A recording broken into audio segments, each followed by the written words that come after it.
How powerful were federal courts in the early republic?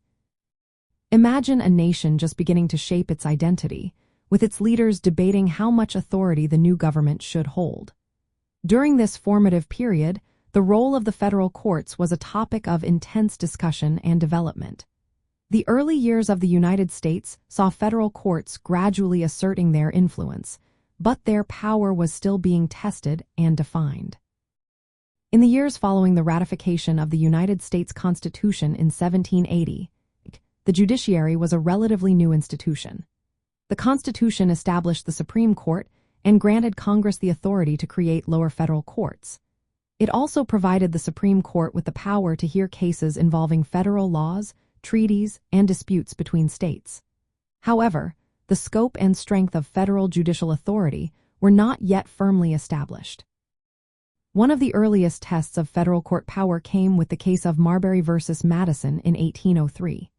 This landmark decision was pivotal because it established the principle of judicial review, the authority of courts to declare laws unconstitutional.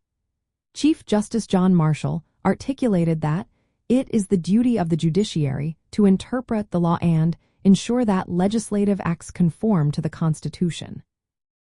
This case significantly enhanced the power of federal courts, positioning them as a co-equal branch capable of checking legislative and executive actions.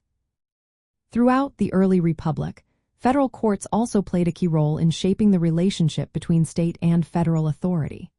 The case of Gibbons versus Ogden in 1820 reinforced federal supremacy by affirming that Congress had the power to regulate interstate commerce. This decision expanded the influence of federal courts in economic and commercial matters, setting important precedents for federal authority over states. Despite these advances, federal courts faced limitations. They lacked the power to enforce their rulings directly and depended on other branches or state governments to implement decisions. Additionally, the judiciary was often viewed as less powerful compared to the legislative and executive branches, which held the primary authority in policymaking and enforcement. In summary, federal courts in the early years of the Republic were gradually asserting their influence through landmark decisions that defined their role in interpreting the Constitution and balancing power within the government. While they were not yet as powerful as they would become later in American history, their actions laid the groundwork for the judiciary's vital role in shaping the nation's legal and political landscape.